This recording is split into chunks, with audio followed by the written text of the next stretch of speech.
La troisième classe alimentaire qui doit appartenir, qui doit faire partie de chacun de vos repas au quotidien pour que nous puissions prétendre à l'équilibre alimentaire, même dans notre contexte africain. C'est de ça que nous parlons ici aujourd'hui en exclusivité sur Nutrition TV.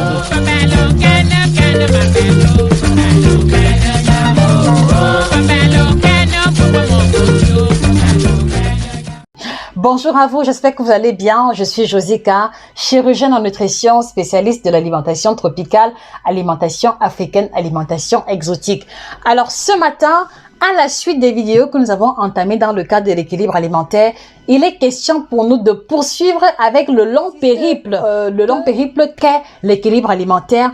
Et après avoir abordé la première classe alimentaire qui était les glucides, et vous avez compris l'importance et les sources, la deuxième qui était les protéines, ce matin, nous nous proposons d'aborder la troisième qui est l'une des plus controversées. Beaucoup pensent qu'elle ne devrait même pas faire partie de l'alimentation parce que soi-disant, elle crée des dégâts collatéraux, et d'autres par contre ont compris que même si son utilisation exagérée est problématique, il est tout de même important qu'elle soit présente dans votre alimentation. Alors la première question que je vous pose avant qu'on ne rentre dans le vif du sujet, les amis, voilà. Quelle est d'après vous la classe alimentaire la plus importante, d'accord, de toutes les quatre qui existent? Mettez vos réponses en commentaire. Et la deuxième question que moi je vous pose, qu'est-ce que signifie manger équilibré pour vous? Que comprenez-vous par équilibre alimentaire? Que faut-il manger pour être sûr qu'on mange équilibré et que faut-il éviter? J'ai besoin de vos réponses en commentaire et je prendrai le temps et la peine de répondre à chacun de vous de manière individuelle. Car je crois que c'est un concept qui devrait être maîtrisé, être compris et maîtrisé par tout le monde. Alors, la troisième classe alimentaire problématique, elle n'est pas une autre classe alimentaire que celle des lipides. Les lipides, les corps gras que vous voulez, donnez-lui toutes les appellations que vous voulez. Les lipides doivent absolument, écoutez-moi très bien, les lipides doivent faire absolument partie de notre alimentation. Alors pourquoi j'insiste sur l'adverbe absolument? Parce que vous êtes nombreux à penser que mettre de l'huile dans la nourriture est une catastrophe nutritionnelle. Vous êtes nombreux à penser que même lorsque vous voulez maigrir, on doit manger sans huile. C'est archi faux. Vous êtes nombreux à considérer la classe alimentaire des lipides comme étant inutile, comme étant uniquement dangereuse. C'est archi faux. Et laissez-moi vous dire que cette classe alimentaire occupe la deuxième place au rang des classes alimentaires les plus importantes. Ça veut dire que après les glucides, d'accord, vous devez avoir les lipides en grande quantité, et je m'en vais vous expliquer le rôle et leur importance fondamentale. Est-ce que vous comprenez, les amis? Alors, où allons-nous trouver les lipides? Essayons d'identifier les sources de lipides avant de rentrer en plein pied dans le rôle qu'ils vont jouer. Les lipides, on va les retrouver dans toutes les matières grasses qui existent. On va retrouver les lipides dans de l'huile, dans la mayonnaise, dans l'avocat, dans la margarine, dans le beurre, dans le lard, les lardons, dans le yaourt au lait entier, dans le lait au lait entier, dans tout ce qui est matière grasse de manière générale, dans les aliments frits, d'accord, dans les beignets, les croquettes, tout ce qui est aliments frits, tout ce qui est pâtisserie dans laquelle on a mis de la crème ou du beurre ou de la margarine. Voilà ce qu'on va appeler les corps gras de matière générale. Donc voilà, les amis, à quoi renvoie le rôle des lipides. Et donc, vous êtes nombreux sûrement à vous être reconnus parmi ceux qui pensent que l'huile n'est pas utile pour la santé. Voilà, je pense qu'il y a parmi vous ceux-là qui se sont reconnus au nombre de ceux qui pensent que l'huile est inutile. Et laissez-moi démonter complètement cette erreur, cette fausse idée reçue en vous présentant les rôles incontournables que seuls les lipides sont en mesure de jouer. Premièrement, fidèles téléspectateurs, la classe alimentaire des lipides est hautement importante parce que elle va aider à maintenir la température corporelle. Est-ce que ça, vous le saviez? Donc, vous voyez que la capacité du corps humain à maintenir notre température à 37 degrés plus ou moins va provenir du stock important de lipides que l'organisme a, parce que c'est lui qui va c'est lui qui, en se métabolisant, va produire de la chaleur qui va aider à maintenir la température corporelle. Et ici, je vois surtout les personnes qui vivent dans des pays où il fait très froid, tels que au nord de l'Amérique ou alors en Europe de manière générale. En hiver, vous comprenez que il est important de maintenir un apport suffisant de lipides dans son corps. Parce que pause, il sera temps pour moi de boire le thé Alvéus de chez Element. Alors, au-delà du maintien de la température corporelle, il faut garder à l'esprit que la consommation des lipides est essentielle parce que elle va également influencer l'aspect de notre peau. Je dis bien l'aspect de notre peau. Est-ce qu'il vous est déjà arrivé de voir les personnes âgées et de regarder de près l'aspect de leur peau? Qu'est-ce que vous constatez en général? En général, les personnes d'un certain âge vont avoir la peau plissée, d'accord? Ou alors les personnes qui ont perdu beaucoup de poids vont avoir la peau terne, la peau froissée. Et ceci est lié à la perte énorme en lipides ou alors à un apport insuffisant de lipides dans leur alimentation. Parce que vous devez comprendre que lorsque l'on dissèque la peau d'un individu, en dessous, je sais que juste en dessous de la peau, on va avoir une couche de gras, exactement comme lorsque comme lorsque vous découpez le poulet et vous découvrez qu'en dessous de la peau du poulet, il y a la matière grasse, exactement comme lorsque quand vous découpez les morceaux de porc ou les morceaux de mouton ou les morceaux d'un animal de votre choix, vous découvrez que juste en dessous de la peau, il y a toujours un peu de gras.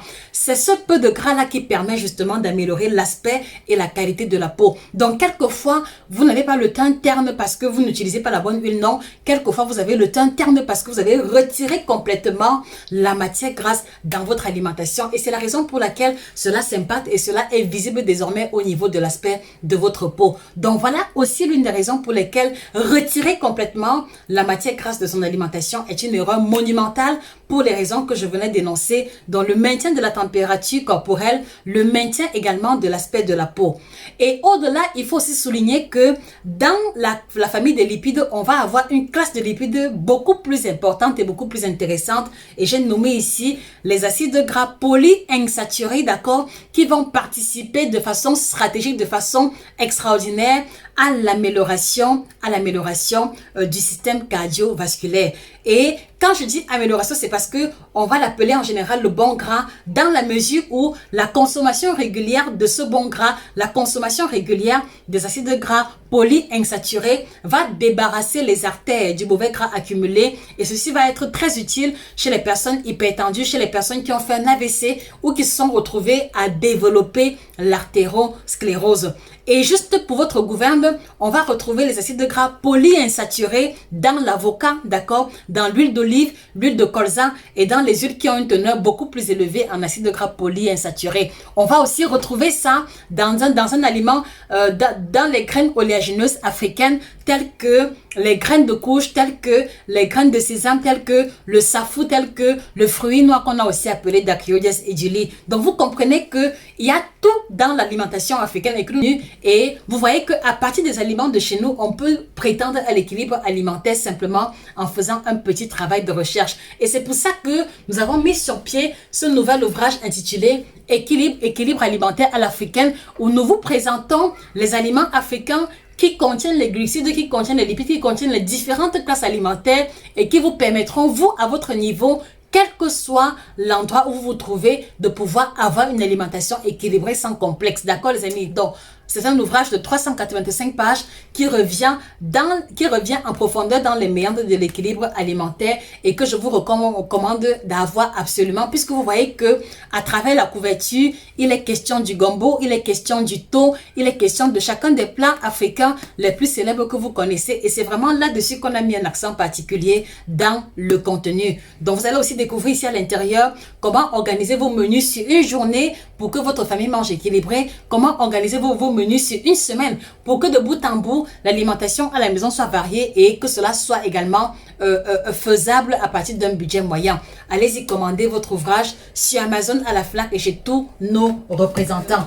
Donc voilà les principaux rôles que vont jouer la matière grasse dans l'organisme. Évidemment, il y a plusieurs autres rôles. Les lipides vont aussi préserver la structure de la membrane des cellules de l'organisme. Elles préservent également la membrane des cellules.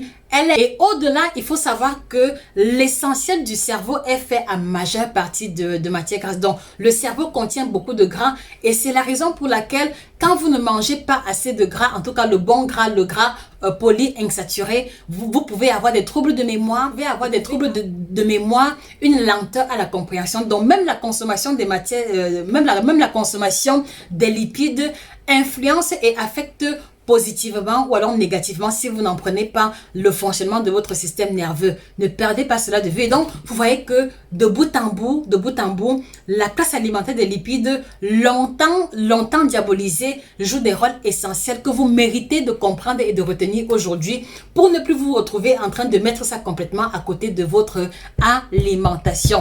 Et les amis, la question que moi je vous pose, quels sont les corps gras que vous mangez habituellement? Quels sont les principaux? Citez-moi les 3 principaux lipides que vous mangez habituellement. Ou alors, est-ce que vous faites partie de ceux-là qui ont retiré les lipides de leur alimentation? Si oui, expliquez-moi pourquoi et je reviendrai vous répondre individuellement en commentaire.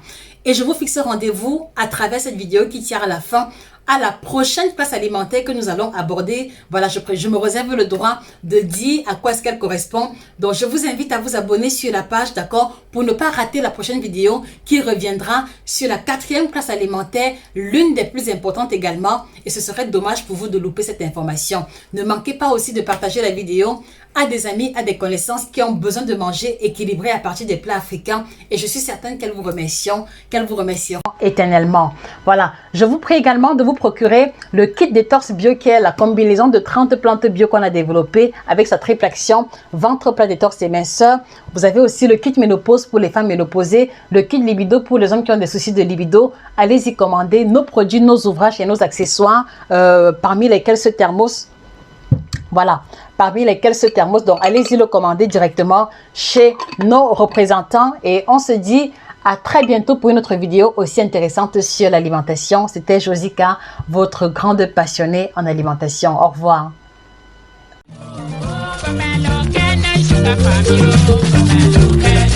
Oh,